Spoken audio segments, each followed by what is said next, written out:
Ah, bonjour Henri. Bonjour Emmanuel, vous allez bien? Bah, je vais bien, dites-moi. Dites donc, Vous êtes cette tout nu chemise, comme ça? Tout nu comme ça? Ben, on n'a plus de chemise. Ah oui. Ils nous ont pris notre chemise. Oui, c'est vrai, ils sont en train de nous dépouiller. Ouais, ouais. Et donc, il faut s'habituer à vivre Ouais. tout nu. Ils nous ont pris notre chemise, ils nous ont dit Bercy lave plus blanc. Oui. C'est ça en gros. Donc, on s'habitue à vivre tout nu. Alors, on va vous montrer on va vous montrer la preuve quand même de ce qu'on va faire. Alors, regardez, ça, ce que j'ai, pas grand chose, hein, c'est rien. Hein. Alors là, 1172 euros.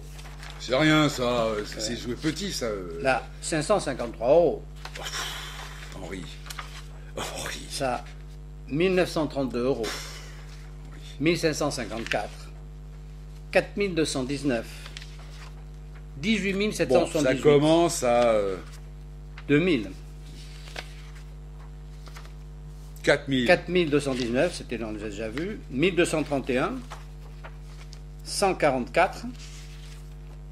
581. 77. Henri, vous jouez vraiment petit, puisque... Alors, non, mais ça, c'est juste. C'est juste mais ça c'est pas les redressements fiscaux, ça c'est pas le redressement. Ça c'est juste. c'est le courant. C'est les impôts de l'année, les c'est le impôts. courant. Oui, les impôts fonciers. C'est pas du tout les impôts pour avoir le droit de travailler. C'est pas du tout le redressement qui est de 2,5 millions. On n'en parle pas. Mais je veux dire que toutes mes affaires paralysées, bloquées, pof, et il faudrait que je puisse trouver d'argent pour payer ça. Donc, non, je peux pas. Vous avez déjà vendu votre chemise. Ouais. Vous pouvez pas... J'ai pas vendu, non pris. Alors moi j'en ai une seule, il me demande 1 128 395 euros. Bon, donc voilà, on n'a plus de chemise. Là moi je joue dans la Alors, cour des grands. Qu'est-ce qui se passe? Alors voilà ce qu'on va faire. Donc on a encore nos cravates. Alors, on va leur envoyer. Ah joli. Ah bah écoutez, alors vraiment si vous coupez votre cravate, je vais être obligé de faire pareil alors. Oui, faites pareil. Bon, on va leur envoyer c'est dommage la parce cravate. qu'elle est belle. Hein. Alors, voyez, voilà.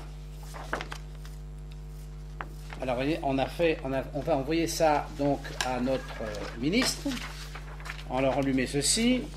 Vous avez... Monsieur le ministre, vous nous avez pris notre chemise, nous vous offrons un morceau de la cravate qui va avec. Voilà. Moi j'aurais mis, vous nous avez déjà pris.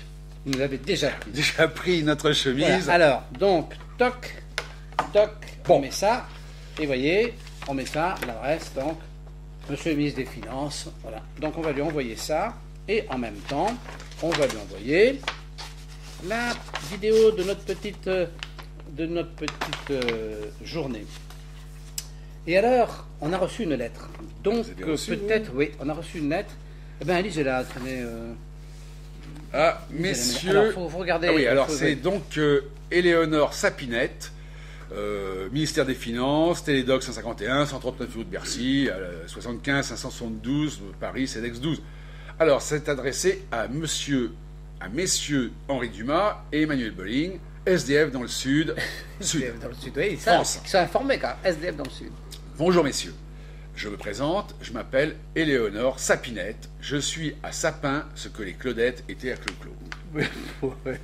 Je n'ai pas l'honneur de vous connaître, mais je lis régulièrement vos billets et regarde vos vidéos. Convaincu de votre bonne foi, le ministre Sapin me charge de vous faire part de l'annulation de tous les redressements dont vous avez fait l'objet. Ça, c'est une nouvelle quand même. Quand même, hein. C'est une nouvelle. C'est pas rien. C'est au bout de plusieurs années, enfin on reconnaît notre innocence. Quand même. Conscient des difficultés que les accusations mensongères de nos nombreux agents des impôts et ce qu'ils vous ont fait endurer, Sapinou vous fera verser à chacun 10 millions d'euros de la façon suivante. Alors, Évidemment. 2 millions sur le budget de la Sécu, parce qu'ils ventilent pas mal les budgets. Oui, hein, on est bah, d'accord. ça fait des grosses sommes, ils sont obligés de faire attention. Ils font très attention à l'argent public. Oui. 2 millions sur la récolte des amendes routières. Bah, ça, C'est pas bien. grand-chose. Oui. Oui, Ça, c'est pas... ça, c'est rien du tout. 2 millions sur les taxes pétrolières. Ah oui, ça, c'est pas mal non Pas plus. mal aussi. 2 millions sur les cigarettes, Ouais. les taxes, et 2 millions sur les taxes des alcools. Eh ben voilà. Il présente évidemment votre candidature pour la prochaine charrette de la Légion d'honneur, de la Médaille des Arts et des Lettres et de la Confrérie des Andouillettes 5A. On vous fait tous des bises de Bercy, parce que vraiment, ils sont très contents de notre rubrique quasi hebdomadaire. Parce que c'est du sérieux quand même, c'est du lourd. Et alors, c'est signé je ne sais pas s'il faut que je le lise, si. Bah oui, c'est 1er avril. Voilà. C'est donc pour le 1er avril que nous sommes. Voilà. C'est dommage que ce ne soit pas pour de vrai. Hein. C'est dommage. On un bon 1er avril. Un bon 1er avril. Au revoir. Alors, rebonjour. Bon. Oui, on s'est racheté une chemise. Voilà. Donc, on est sérieux maintenant. Après notre petite vidéo du 1er avril pour souhaiter un 1er avril à tout le monde, on va revenir dans les choses plus ou moins sérieuses, même très sérieuses. Donc, nous avons discuté la dernière fois dans la dernière vidéo qui s'appelait Bot People, je crois que c'est ça, de la citation que personnellement j'avais reçue pour injure et calomnie, enfin injure et diffamation concernant un article qui était vraiment uniquement humoristique. Et voilà. Donc, il y a quand même quelque chose qui me trouble, c'est que c'était donc un article qui s'appelait je me souviens même plus d'ailleurs. Oui, certaines de leur impunité, rien n'arrête les agents du fisc. Bon. Donc, c'était vraiment humoristique, si jamais vous avez l'occasion de le lire, et ce n'était ni injurieux, ni diffamatoire. Bon. Et je m'aperçois que, à l'heure actuelle, tout le monde, plus ou moins, insulte tout le monde. Hein. Si on prend Hollande, qui est insulté, qui est traité de crétin, alors ça, si c'est pas une par Onfray, si c'est pas une injure, je sais pas ou Valls. Marine Le Pen, qui est traitée par un humoriste de salope fascisante, si c'est pas une injure. Bon. Et moi, simplement parce que je dis quelques petites choses d'une façon humoristique, pouf! Mais attention, c'est que je m'adresse à des agents des impôts. Donc, ce qui veut dire qu'on peut tous se permettre en France, insulter le chef de l'État, insulter les ministres, insulter à peu près tout le monde, les diffamer, ça c'est cadeau. Mais si vous touchez d'une façon même humoristique à un agent des impôts, alors là, ce n'est plus autorisé. Oui, alors, moi je pense qu'effectivement, cette démarche des agents des impôts, en fait, de leur hiérarchie, parce que ce ne sont pas eux qui engagent ces actions, c'est leur hiérarchie qui, soi-disant, est en protection.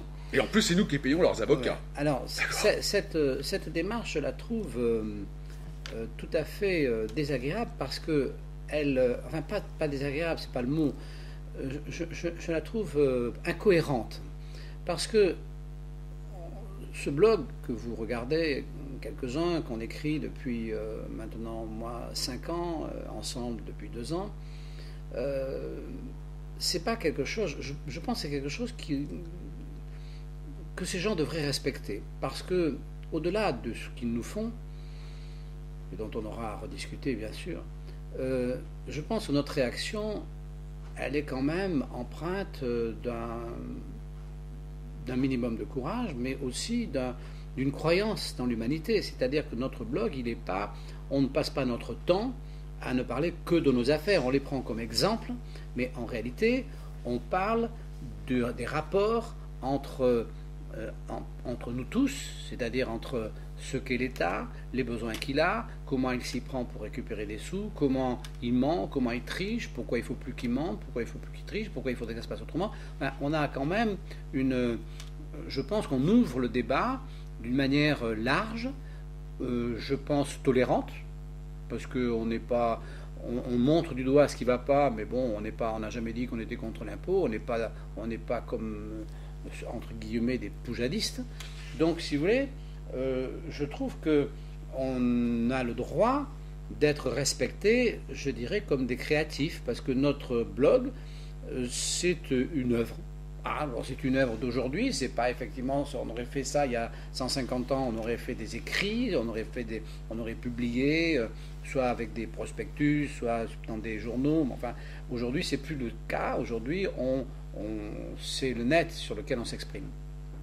Mais je trouve qu'il y a un décalage entre notre engagement, qui est un engagement profond, et puis cette mesquinerie, objectivement, cette mesquinerie d'aller chercher à faire des procédures pour nous voler à chaque fois 2 ou 3 000 euros, parce que dans le fond, c'est ça. Non, c'est surtout pour nous faire taire. Oui, mais ça, ils ne vont pas y arriver. Mais in fine, ça finit, c'est toujours une condamnation de 2 ou 3 000 euros. Toujours, ça peut aller jusqu'à 5 000 euros. Hein. Donc, si vous voulez, c'est vraiment gratter, c'est mesquin, et puis c'est ramener le débat à un niveau qui n'est pas celui auquel nous évoluons. C'est un abus de pouvoir. Moi, je pense que c'est, sans tourner autour du pot, c'est vraiment minable. C'est surtout intellectuellement minable. Voilà. Donc voilà. Donc ça, effectivement, je trouve que vous avez raison d'en parler parce que c'est vraiment des pioufs. Voilà.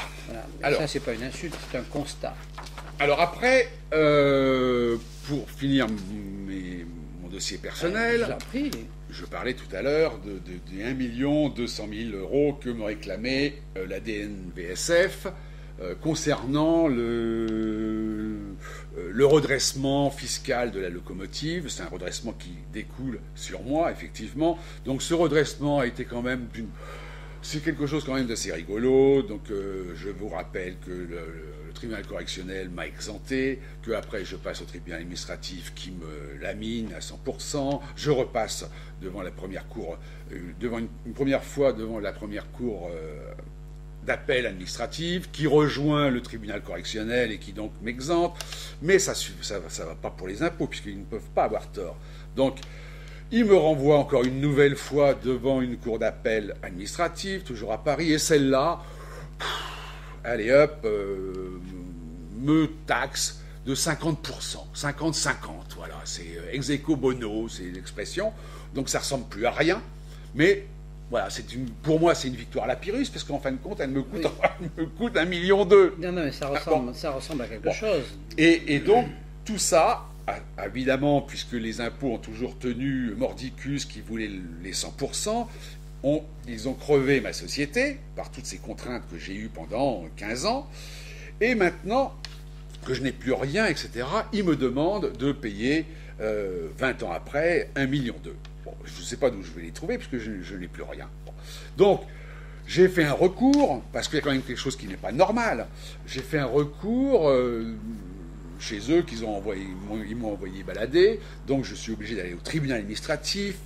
On sait très bien que le tribunal administratif, c'est quand même très miné, pour dire que si j'avais eu cette amende, ce redressement en 97, j'aurais pu la payer. Mais comme ils ont toujours voulu les 100%, ils ont tué gratuitement mon entreprise. Et donc je les attaque. Oui. Donc, c'est bien, Emmanuel. Alors, dans cette affaire, c'est un peu touffu, quand même. Oui, c'est un peu touffu, mais c'est extrêmement clair.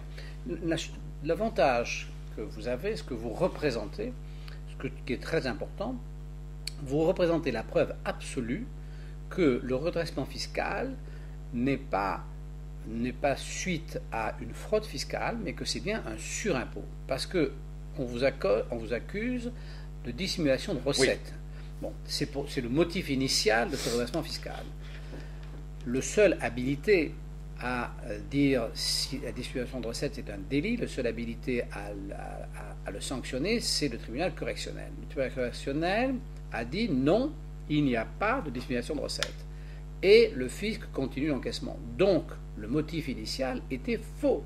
C'était un déguisement. La réalité, c'est qu'ils ont pensé que vous étiez suffisamment riche pour payer. D'ailleurs, finalement, maintenant vous l'avouez, vous dites à l'époque, mon entreprise, s'ils avaient demandé que la moitié, j'aurais pu payer. Donc ils se sont trompés dans leur marchandage de tapis, mais en réalité, ce qui se passe la plupart du temps, c'est que la somme maximum que peut payer l'entrepreneur, il la paie.